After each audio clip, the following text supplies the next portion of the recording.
Hello everyone. आज का हमारा लेसन प्लान का टॉपिक है व्याकरण में पत्र लेखन। इसमें सबसे पहले हम बिहेवियरल ऑब्जेक्टिव लिखेंगे, ज्ञानात्मक उद्देश्य, बोधात्मक उद्देश्य, प्रयोगात्मक उद्देश्य और कौशलात्मक उद्देश्य। उसके बाद हम टीचिंग एड्स लिखते हैं। ये 2 टाइप्स के होते हैं, सामान्य सहायक सामग्री और विशेष सहायक सामग्री। इसमें सामान्य में चौक, डस्टर, ब्लैक बोर्ड लिखते हैं और विशेष सहायक सामग्री पत्र लेखन का चार्ट लिखेंगे। प्रीवियस नॉलेज टेस्टिंग में छात्र के पुराने ज्ञान को नए ज्ञान से जोड़ा जाएगा। इसके बाद हम अनाउंसमेंट ऑफ द टॉपिक करते हैं। जैसे आज हम पत्र लेखन के बारे में विस्तार पूर्वक अध्ययन करेंगे।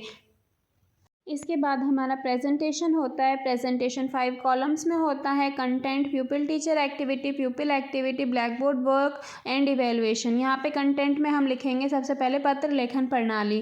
प्यूपिल एक्टिविटी टीचर एक्टिविटी में लिखेंगे हम पत्र लेखन एक महत्वपूर्ण लेखन कौशल है जिसका उपयोग व्यक्तिगत, व्यवसायी और औपचारिक संचार के लिए किया जाता है। पत्र को मुख्य 2 भागों में बांटा जाता है।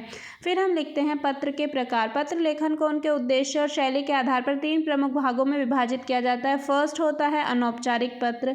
ये पत्र निजी संबंधों के लिए लिखे जाते हैं, जैसे अपने दोस्त को, माता पिता को, भाई बहन को। उसके बाद होता है औपचारिक पत्र। ये पत्र सरकारी, व्यावसायिक, आधिकारिक कार्यों के लिए लिखे जाते हैं, जैसे नौकरी के लिए आवेदन देना है, शिकायत पत्र है या अनुरोध पत्र है। इसके बाद होता है अर्ध औपचारिक पत्र। इसमें ये पत्र शिक्षक, अधिकारी या किसी जानकार व्यक्ति को लिखे जाते हैं जो न पूरी तरह से व्यक्तिगत हो, ना ही पूर्ण रूप से औपचारिक हो।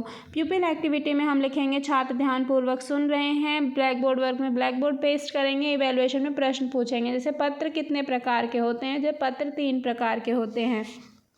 इसके पश्चात नेक्स्ट हम कंटेंट में लिखेंगे पत्र के प्रमुख भाग।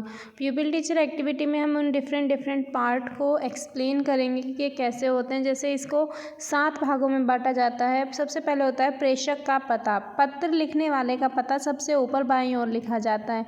इसके बाद तारीख, यानी हम किस तारीख पर इस पत्र को लिख रहे हैं, किस डेट पर इस पत्र को लिख रहे हैं। इसके बाद संबोधन, जिस भी व्यक्ति को पत्र लिखने जा रहे हैं उसको एड्रेस करना, जैसे आदरणीय, महोदया, श्रीमान जी, प्रिय मित्र, इस तरीके से।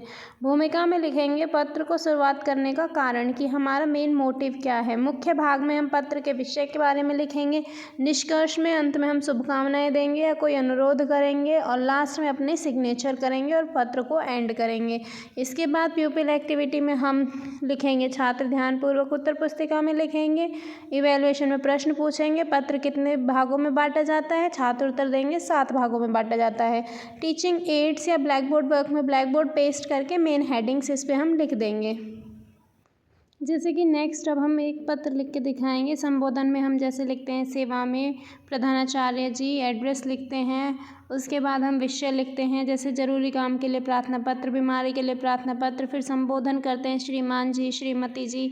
इसके बाद अपना विषय लिखा जाता है। सविनय निवेदन यह है कि मुझे आज घर पर जरूरी काम है, इसलिए मैं आज स्कूल में उपस्थित नहीं हो सकती। कृपया करके मुझे 1 दिन का अवकाश प्रदान करें, आपकी अति कृपा होगी। समापन में धन्यवाद लिखेंगे और अपनी डिटेल्स इसमें लिखी जाती हैं। इसी के बाद हमारा नेक्स्ट पॉइंट आता है रिकैप्चुलेशन, यानी अब तक छात्रों ने जो भी पढ़ा उसको दोबारा से रिपीट करना या देखना कि छात्रों को कितना समझ आया है। इसमें कुछ प्रश्न पूछे जाएंगे, छात्र उत्तर देंगे। जैसे पत्र कितने प्रकार के होते हैं, छात्र कहते हैं 3। संबोधन किसे कहते हैं, जिसमें हम आदरणीय, प्रिय मित्र ऐसे शब्दों का उपयोग करें उनको संबोधन कहते हैं। होमवर्क में हम 3 टाइप्स में देते हैं। सबसे पहले हम very short answer type question देंगे, उसके बाद हम शॉर्ट आंसर टाइप क्वेश्चन देंगे, देन हम ऐसे टाइप क्वेश्चन देंगे और उसके बाद हम कोई एक्टिविटी लेंगे, जैसे कोई एक पत्र लिखो। इसके बाद टीचर्स रिमार्क देते हैं और इसके साथ हमारा लेसन प्लान ख़त्म होता है। Thank you for watching.